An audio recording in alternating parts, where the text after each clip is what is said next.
அனைவருக்கும் வணக்கம். நம்ம ஸ்ரீ விநாயகா சிஎன்சி யூடியூப் சேனலில் தொடர்ந்து ஆதரவு கொடுத்த அனைவருக்கும் எனது மனமார்ந்த நன்றி. இன்னைக்கு நம்மளோட டாபிக் வந்து பார்த்தீங்க அப்படின்னா இன்டர்வியூ ஃபார் சிஎன்சி ப்ரோக்ராமர். ஒரு சிஎன்சி ப்ரோக்ராமராக நீங்கள் கம்பெனிக்கு இன்டர்வியூக்கு போறீங்க அப்படின்னா அவங்க என்னெல்லாம் கேட்பாங்க அப்படின்றத பற்றி தான் இன்னைக்கு நம்ம பேச போகிறோம். ஓகே, இப்போ நம்ம லாஸ்ட் செஷனில் பார்த்தோம் இன்டர்வியூ ஃபார் சிஎன்சி ஆப்ரேட்டர். ஒரு ஆப்ரேட்டருக்கு தேவையானது என்னன்றத நம்ம லாஸ்ட் செஷனில் பார்த்தோம். அதே மாதிரி இந்த செஷனில் சிஎன்சி ப்ரோக்ராமராக இன்டர்வியூக்கு போறீங்கன்னா அவங்க என்னெல்லாம் கேள்வி கேட்பாங்க அப்படின்றத பற்றி இன்னைக்கு நம்ம பார்க்க போகிறோம். நம்ம லாஸ்ட் வீடியோவில் சொன்ன மாதிரி அதே தான், ஃபர்ஸ்ட் 2 லெவல் கண்டிப்பாக அதே தான் இருக்க போகுது. என்னென்னா first level dress code. Okay, dress கோடுன்றது என்னன்னு பார்த்தீங்க அப்படின்னா பேண்ட் ஷர்ட் தான் இருக்கணும். ஓகே, பேண்ட் ஷர்ட் இருக்கணும், ஃபுல் ஹேண்ட் ஷர்ட் இருக்கணும், ஷூ போட்டிருக்கணும். இதுதான் வந்து ட்ரெஸ் கோடு. இது நான் ஆல்ரெடி லாஸ்ட் வீடியோவில் உங்களுக்கு சொல்லியிருப்பேன். அதுக்கப்புறம் அதே மாதிரி செகண்ட் பிரசன்டேஷன். நம்ம எப்படி வந்து பிரசன்டேஷன் கொடுக்குறோம் அப்படின்றது இம்பார்ட்டன்ட். என்னன்னா பிரசன்டேஷன் போது நீங்க எழுந்து நின்று பேசணும், டயலாக் பேசணுன்றதுலாம் பிரசன்டேஷன் கிடையாது. நீங்க அவங்க கிட்ட எப்படி நம்மளை அறிமுகப்படுத்தி உங்களை நீங்க எப்படி அறிமுகப்படுத்திக்க போறீங்க அப்படின்றது தான் பிரசன்டேஷன். அதுக்கு ஃபர்ஸ்ட் நீங்க உங்களை அறிமுகப்படுத்துறதுக்கு முன்னாடி இந்த மாதிரி ஒரு ரெஸ்யூமை ரெடி பண்ணிடணும். ஓகே, பக்காவா உங்க டீடைல்ஸ் எல்லாமே இதுல இருக்கணும்.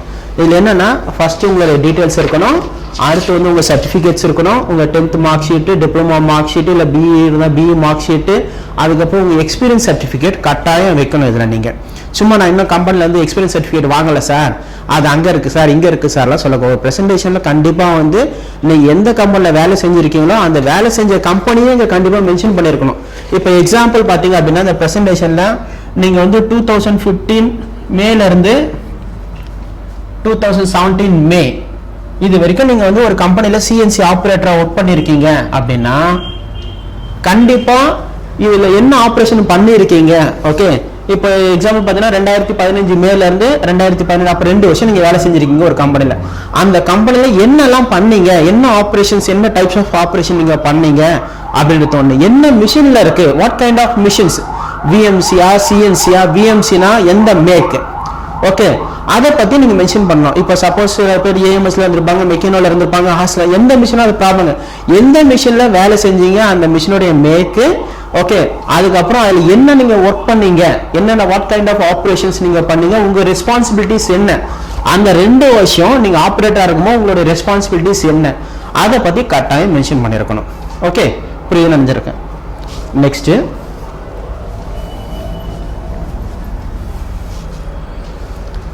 Next 2017 May to till date அப்படின்னு போட்டிருப்பீங்க.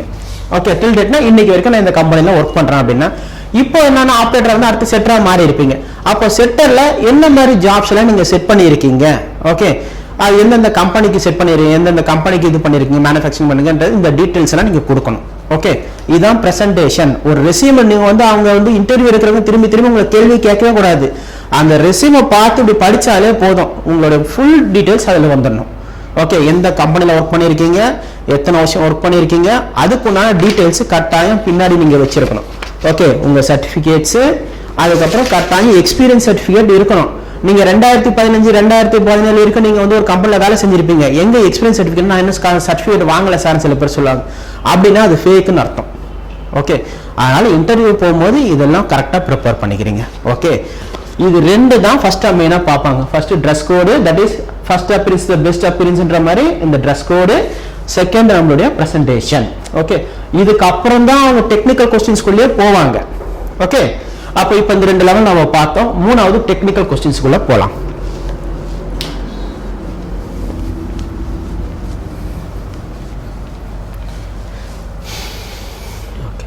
என்னெல்லாம் டெக்னிக்கல் क्वेश्चंस கேட்பாங்க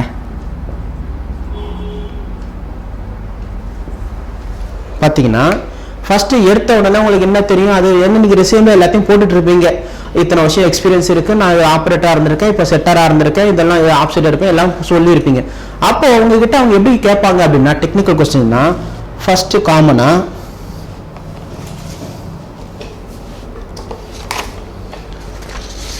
இந்த மாதிரி ஒரு டிராயிங் கொடுப்பாங்க. ரொம்ப கொஸ்டின், ஏன்னா ப்ரோக்ராமருக்கு போகும்போது உங்களுக்கு வந்து அது தெரியுமா இது தெரியுமான்னு கேட்க மாட்டாங்க. அதுக்கு பதில் இது மாதிரி ஒரு டிராயிங்கை கையில கொடுப்பாங்க.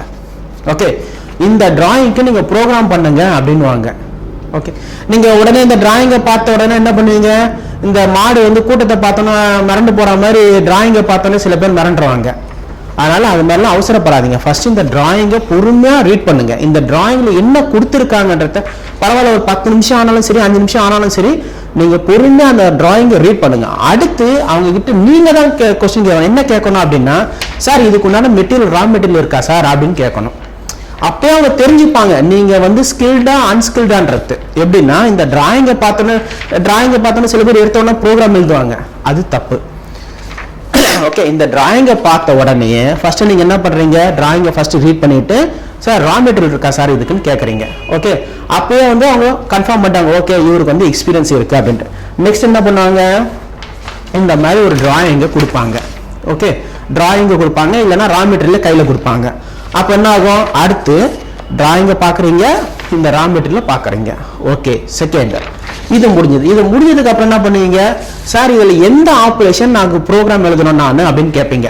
ஏன்னா இதில் ஃபுல்லாக டிராயிங்கில் ஃபுல்லாக இருக்குது கரெக்டாக, அதுக்கப்புறம் ரா மெட்டீரியல் இந்த மாதிரி இருக்குது. அப்போ இதில் என்ன கேட்பீங்க நீங்கள், சார் இதுக்கு எந்த போர்ஷனுக்கு நான் ப்ரோக்ராம் எழுதணும் கேட்கும்போது 3வது லெவல் நீங்கள் பாஸ். ஓகே, ஏன்னா ஒரு ப்ரோக்ராமர் வந்து எல்லாத்துக்கும் ப்ரோக்ராம் எழுத மாட்டார், என்ன போர்ஷனோ அந்த போர்ஷனுக்கு மட்டும்தான் ப்ரோக்ராம் எழுதுவார். அதனால ஃபர்ஸ்ட் டிராயிங்கை பார்த்துட்டீங்க, அவங்ககிட்டயே ரா மெட்டீரியல் கேட்குறீங்க, அதுக்கப்புறம் இது எந்த போர்ஷனுக்கு நான் ப்ரோக்ராம் எழுதணும் அப்படின்னு கேட்குறீங்க. அப்போ அவங்க என்ன பண்ணுவாங்க, நெக்ஸ்ட் இந்த மாதிரி ஒரு ஃபினிஷ்டு காமெண்ட் கொடுத்து, ஒரு ஃபினிஷ்டு காமெண்ட்டை கொடுத்து, இதில் இந்த போர்ஷனுக்கு மட்டும் எனக்கு ப்ரோக்ராம் எழுதுங்க அப்படின்னுவாங்க. ஓகே, புரியுதுங்களா? இதுதான் லெவல். இந்த டெக்னிக்கல் கொஸ்டின்ல ஃபர்ஸ்ட் டிராயிங்கை கொடுப்பாங்க, அதுக்கப்புறம் நீங்க தான் கேட்குறீங்க, சார் அந்த ரா மெட்டீரியல் இருந்தால் கொஞ்சம் கொடுங்க அப்படின்றது. செகண்ட் ரா மெட்டீரியல் பார்க்குறீங்க. தேர்டு இதுல என்ன கேட்குறீங்க, இதுக்கு எந்த போர்ஷன்ல நான் வந்து ப்ரோக்ராம் பண்ணணும், எந்த ஆப்ரேஷன் பண்ணணும். ஏன்னா டிராயிங்ல ஃபுல்லா டிராயிங் இருக்கு, அந்த டிராயிங் பார்த்தா ஃபினிஷிங் காமெண்ட் பார்த்தா தெரியும். ஓகே, அப்ப எந்த போர்ஷன் சொன்னவங்க அந்த போர்ஷனை சொல்லுவாங்க. அந்த போர்ஷன்ஸ்க்கு ஏற்ற மாதிரி தான் அடுத்து நீங்க டூல்ஸை செலக்ட் பண்றீங்க. புரியுதுங்களா? ஒரு இன்டர்வியூல இப்படிதான், நீங்க அவசரப்பட்டு எல்லாத்தையும் கேட்கக்கூடாது. ஃபர்ஸ்ட் டிராயிங் அனாலிசிஸ் பண்ணிட்டு பொறுமையா அதை ரீட் பண்ணுங்க, அதுக்கப்புறம் ரா மெட்டீரியல் பாருங்க, அந்த ரா மெட்டீரியலுக்கு அப்புறம் எந்த போர்ஷனுக்கு ப்ரோக்ராம் பண்ணணுமோ அந்த போர்ஷனுக்கான டூல்ஸை மட்டும் எடுங்க. ஏன்னா எல்லாத்தையும் நீங்க ப்ரோக்ராம் எழுதுன்னு வச்சுன்னா அப்பயே அவங்க தெரிஞ்சிருவாங்க இது என்னன்னா இவன் படிச்சுட்டு வந்திருக்கான் அப்படின்ட்டு. படிச்சுட்டு வந்து என்ன பண்ண தெரியுங்களா, தியரிட்டிக்கலாக எல்லாத்தையும் ப்ரோக்ராம் கிடக்குறான்னு எழுதுவாங்க, ஆனா அவங்க எதுவுமே ஒர்க் அவுட் ஆகாது. நம்ம போர்ஷனுக்கு தேவையான எடுத்து அந்த ஆப்ரேஷன்ஸ்க்கு மட்டும் டூல்ஸை செலக்ட் பண்ணி பண்ணீங்க அப்படின்னா ஈஸியா இருக்கும். நெக்ஸ்ட் டூல்ஸை செலக்ட் பண்றதுக்கு முன்னாடி, ஓகே சார் நம்ம கம்பெனில என்ன டூல்ஸ் இருக்குன்னு கேட்குறீங்க, நீங்களா உங்க இஷ்டத்துக்கு எல்லாம் டூல்ஸுக்கு ப்ரோக்ராம் எழுதக்கூடாது. ஏன்னா கம்பெனில என்ன டூல்ஸ் இருக்குன்னு உங்களுக்கு தெரியாது. அதனால சார் நம்ம கம்பெனில என்னென்ன டூல்ஸ் இருக்குன்னு சொன்னீங்கன்னா நான் அதுக்கேற்ற மாதிரி ப்ரோக்ராம் எழுதுன்னு சொன்னீங்கன்னு வச்சுன்னா கண்டிப்பா நீங்க 100% பாஸ். சரிங்களா? எப்படின்னா டிராயிங், அதுக்கப்புறம் ரா மெட்டீரியல் வாங்கி அதை ரா மெட்டீரியல் அனலைஸ் பண்றீங்க. நெக்ஸ்ட் நீங்களா டூல்ஸுக்கு எடுத்து ப்ரோக்ராம் எழுதக்கூடாது, கம்பெனில என்ன டூல்ஸ் இருக்கோ அந்த டூல்ஸுக்கு நீங்க ப்ரோக்ராம் எழுதணும். ஓகே, அதுக்கப்புறம் தான் நெக்ஸ்ட் இந்த ஸ்பீட், நான் இது ஆல்ரெடி சொல்லியிருப்பேன் உங்களுக்கு, speed and feed rate calculation அப்படின்றது. அப்போ இந்த speed and feed rate calculation பண்றதுக்கு முன்னாடி நீங்க என்ன சொல்றீங்க, சார் நான் ஒரு முறை மிஷினை பார்த்துக்கிட்டா சார் அப்படின்னு கேட்பீங்க. ஏன்னா இந்த speed and feed rate calculation வந்து பாத்தீங்கன்னா ஓப்பனா சொல்றேன், ஏட்டு சொரக்காய் கறிக்கு உதவாது.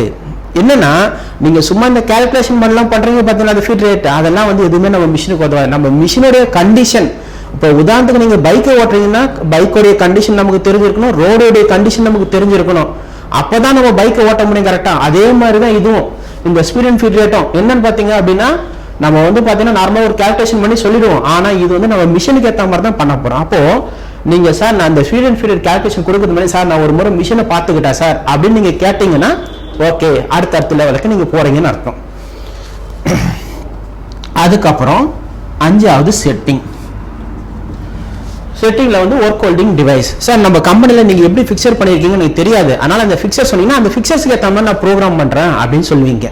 ஓகே, அப்போ புரியுதுன்னு நினைக்கிறேன். டெக்னிக்கல் கொஸ்டின்ஸ்ல டிராயிங் அவங்க கையில கொடுத்தவங்க, drawing, raw material, tool selection, speed and feed rate, setting. இதுக்கு அப்புறம் தான் ப்ரோக்ராமிங். ப்ரோக்ராமிங் எடுத்து ஈஸியாக எழுதி முடிச்சிருங்க. எதனா ஆல்ரெடி நீங்கள் எக்ஸ்பீரியன்ஸில் இருந்ததுனால ஜி கோடிங் சென்ஃபோர்ட் வச்சு ஒரு 4 லைன்லாம் முடிச்சிருங்க ப்ரோக்ராம். ஓகே, இதுதான் வந்து ஒரு ப்ரோக்ராமருக்கு ஒரு இன்டர்வியூக்கு போறீங்கன்னா இதுதான் procedure. Okay, first dress coding, அடுத்து நம்மளுடைய ப்ரெசன்டேஷன், அதுக்கப்புறம் இந்த கொஸ்டின்ஸ். Okay, thank you. உங்களுக்கு பிடிச்சிருந்துச்சுன்னா இந்த வீடியோவை லைக் பண்ணுங்கள், ஷேர் பண்ணுங்கள் அண்ட் சப்ஸ்கிரைப் பண்ணுங்கள். நன்றி.